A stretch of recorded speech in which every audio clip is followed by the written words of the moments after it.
Welcome student, स्वागत है आपका हमारे इस यूट्यूब चैनल स्टडी वन में। ये आपको मैंने बीएससी फर्स्ट ईयर है आपकी, जो उसकी सेकंड बुक है। फर्स्ट बुक अभी नहीं करा रहा हूँ, सेकंड बुक पहले करा रहा हूँ। इसकी यूनिट थर्मोडायनेमिक्स में आपको पहले करा रहा हूँ। उसमें मैंने चैप्टर फर्स्ट आपको कंप्लीट करा दिया, जिसका नेम है zeroth and first law of thermodynamics. ये मैंने आपको कंप्लीट करा दिया है। वो आपने नहीं देखा है तो आप जाकर देख सकते हैं। इसकी PDF 9411, नंबर नोट कीजिए 9411009110। इस पर आप मुझसे लिख सकते हैं। इस चैप्टर की बात करें तो चैप्टर का आपका नेम है heat engine and second law of thermodynamics. Chapter name है हीट इंजन एंड सेकंड दो ऊष्मागतिकी का द्वितीय नियम। तो इसमें पहले हम बात करते हैं कि रिवर्सिबल प्रोसेस की आपकी रिवर्सिबल प्रोसेस क्या होती है। और इसको आप हिंदी में बोलेंगे तो इसको बोलते हैं ऋतुक्रमणीय प्रक्रम। तो यदि कोई प्रोसेस समान परिस्थितियों में फॉरवर्ड एंड बैकवर्ड दोनों डायरेक्शन में समान रूप से होती है तो वह रिवर्सिबल प्रोसेस कहलाती है। मान लीजिए वाटर है आपका, पहले आइस लिया आपने, आइस से वाटर बनाया, वाटर से आप दोबारा आइस बना सकते हैं। ये आपकी रिवर्सिबल प्रोसेस हो गई। सूर्य से प्रकाश पृथ्वी पर आया, पृथ्वी ने दोबारा सूर्य को प्रकाश नहीं दिया, आपकी इररिवर्सिबल प्रोसेस है, मतलब अनुत्क्रमणीय प्रक्रम है। उत्क्रमणीय प्रक्रम क्या हो गया, जो वापस रिवर्स हो जाता है या वापस लौट आता है, या रिवर्सिबल पूरी क्रिया आपकी हो जाती है। इसके एग्जाम्पल्स के बारे में आप समझेंगे तो आपको पूरा कंप्लीट हो जाएगी क्या चीज़ क्या होती है। कि किसी थर्मोडायनामिक सिस्टम को क्यू हीट देने पर डब्ल्यू मैकेनिकल वर्क होता है। बाइक है आपने, बाइक का मतलब क्यू हीट आपने उसको दी, क्यू हीट का मतलब आपने उसको पेट्रोल दी, डब्ल्यू उसमें मैकेनिकल वर्क हुआ उत्पन्न होता है, और डब्ल्यू मैकेनिकल वर्क करने पर क्यू हीट उत्पन्न होती है। W mechanical work Q heat उत्पन्न होती है, इसका मतलब है कि आपका धुआं जो निकलता है, बची हुई पेट्रोल निकलती है, वो आपकी उत्पन्न होती है। ठीक है, तो रिवर्सल प्रोसेस है कि बार बार आपका जल रहा है, बार बार आपकी सिंक निकल रही है, तो आपकी रिवर्सल प्रोसेस हो गया। आइस को हीट करने पर वह वाटर में कन्वर्ट हो जाता है, और वाटर को फ्रीज करने पर वह आइस में कन्वर्ट हो जाता है, जो आपको मैंने अभी इसका एग्जांपल बताया था। इसके लिए क्या है कि हमारी कुछ शर्तें होती हैं निम्नलिखित। देखिए इसमें क्या है कि किसी प्रोसेस के रिवर्सल होने के लिए निम्न दो कंडीशन आवश्यक होती हैं। कंडीशंस आवश्यक कौन कौन सी होती हैं वो इसमें आप डिस्कस करिए। कि सभी प्रकार के डिके फोर्सेस का मतलब होता है कि बाहरी अवधारणाएं, बाहरी बाधाएं जो आती हैं वो नहीं होनी चाहिए। जैसे फ्रिक्शन ऑफ एयर, कि आपका एयर का जो फ्रिक्शन है वो नहीं होना चाहिए। विस्कोसिटी श्यानता, मान लीजिए आप शहद को गर्म कर रहे हैं या फिर फ्रीज कर रहे हैं, फ्रीज को, इसमें आपकी रिवर्सल प्रोसेस नहीं हो पाएगी। कोई चीज़ आपने गर्म की, मान लीजिए आप लकड़ी लीजिए, आपने लकड़ी को बनाया, कोयला कर दिया, आप कोयला से लकड़ी तो नहीं बना सकते हैं। तो श्यानता उसमें मेन चीज़ होती है। अब्सेंट होनी चाहिए जी फ्रिक्शन ऑफ एयर। ठीक है। सेकेंड इसका थर्मोडायनेमिक्स सिस्टम एंड बाह्य वातावरण थर्मल कॉन्टैक्ट में होनी चाहिए। थर्मल कॉन्टैक्ट से मतलब आपका ये है कि आप चाय बनाते हैं, ठीक है, आपने चाय बनाई आपने, तो पहले आपने क्या रखा कि आपने भगोना, आपका जो भगोना कह सकते हैं कि बर्तन आपने वहाँ पर पुट किया। भगोना इसे बोलते हैं आप, जिसमें चाय बनाते हैं। कुछ भी आप उसे बोल सकते हैं। अगर मैं सिंपली अपनी गांव की भाषा में आपको बोल के बता रहा हूँ, हमारे गांव में अक्सर भगोना बोला जाता है, और बच्चे पता नहीं क्या क्या बोलते होंगे, हंसी वाली बात नहीं है इसमें।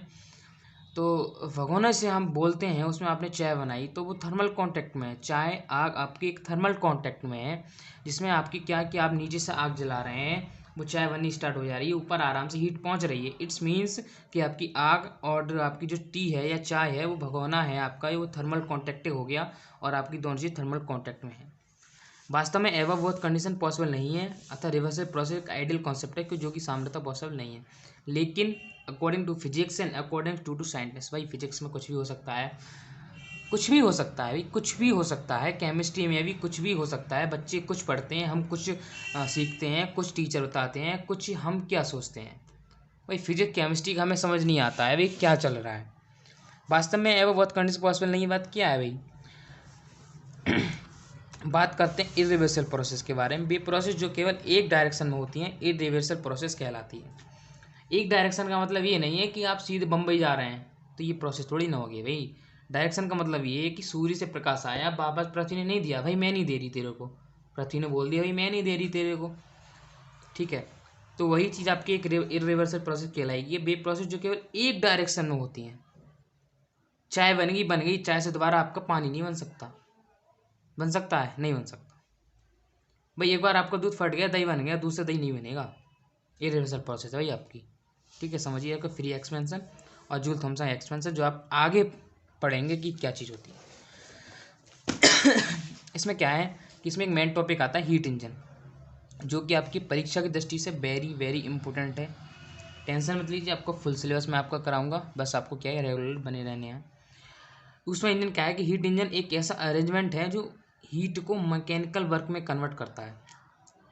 अभी मैंने आपको बताया कि आपकी बाइक्स जो पहले ट्रेनें चलती थी उसमें हम कोयला डालते थे, हीट उत्पन्न होती थी, हीट से वर्क होता था, उस टाइप से समझ सकते हैं। आप बाइक से भी समझ सकते हैं, हमने Q1 हीट अर्थात हमने पेट्रोल जलती है ना, हीट देती है, समझिए आप बात के लिए, हमने पेट्रोल दी, पेट्रोल से हमारा वर्क हुआ, मैकेनिकल वर्क हुआ, ठीक है, समझिए आप उसमें इंजन हो गया। हीट इंजन को में निम्नलिखित 3 भाग होते हैं। एक आपका हीट सोर्स, ऊष्मा स्रोत जिसे बोलते हैं। फर्स्ट पार्ट में आप समझिए क्या चीज़ होती है कि हीट इंजन का heat source high temperature and infinite heat capacity की ऐसी बॉडी होती है जिससे कितनी भी हीट ले जाने के बाद उसके टेम्परेचर में कमी नहीं होती है। हीट इंजन का हीट सोर्स, मान लीजिए पृथ्वी है आपका, पृथ्वी के लिए हीट सोर्स क्या बना हुआ है, सूर्य। सूर्य में इन्फिनाइट टेम्परेचर में उससे कितनी भी हीट ले सकते हैं, डजेंट मैटर, बहुत ज़्यादा हीट ले सकते हैं और उसके टेम्परेचर कमी नहीं होती है, तो आपका एक प्रकार से सूर्य आपका हीट सोर्स हो गया। दूसरी चीज़ आपकी सिंक होती है। अगर आप सिंक को समझेंगे, मैं हूँ, आपके बच्चे हैं, परिवार में वाइफ है, सभी लोग क्या है, खाना पकाया, खाना पकाने के बाद बर्तन सारे बचे हुए वो फेंक दिए,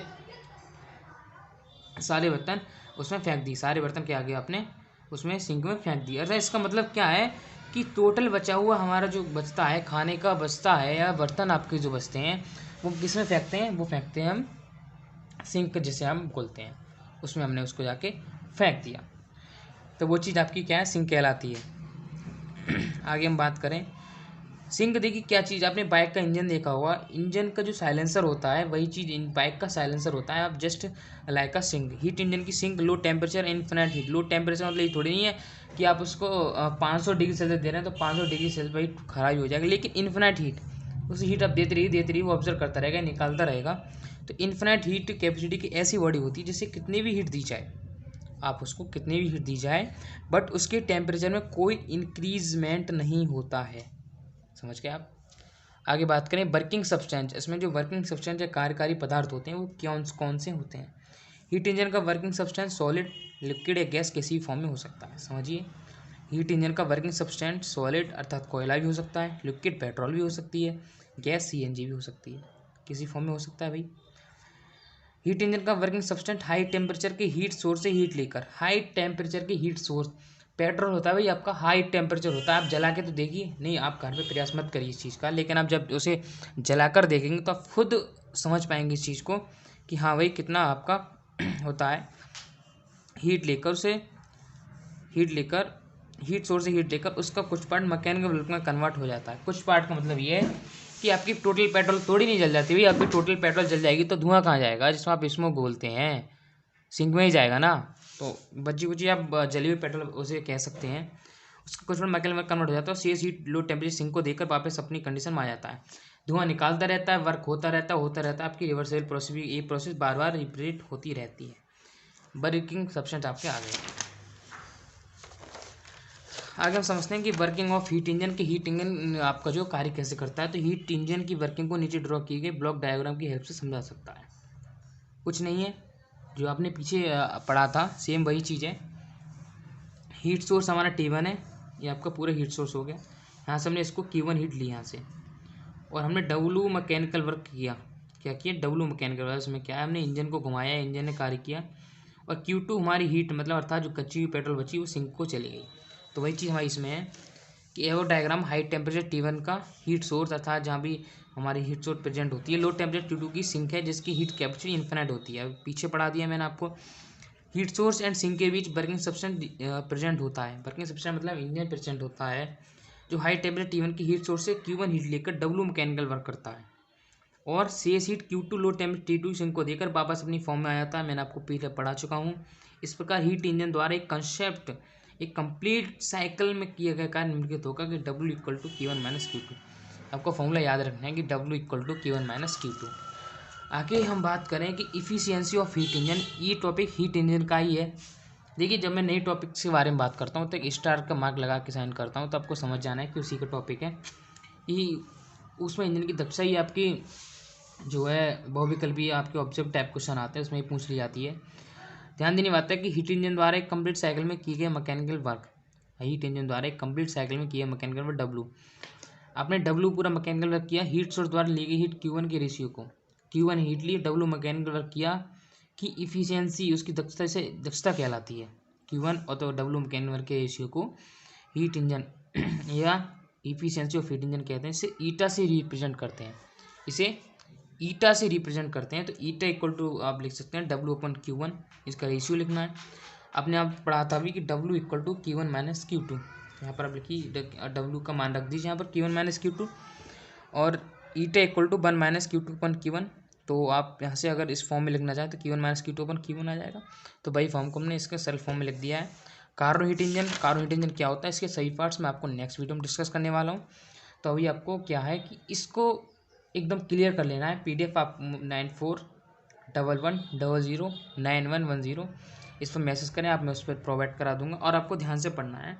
मार्च तक मैं आपका सिलेबस कंप्लीट करा दूंगा, तो आपको इसको टेंशन लेने की जरूरत नहीं है। Thank you. चैनल को सब्सक्राइब करें, दोस्तों हम शेयर करें।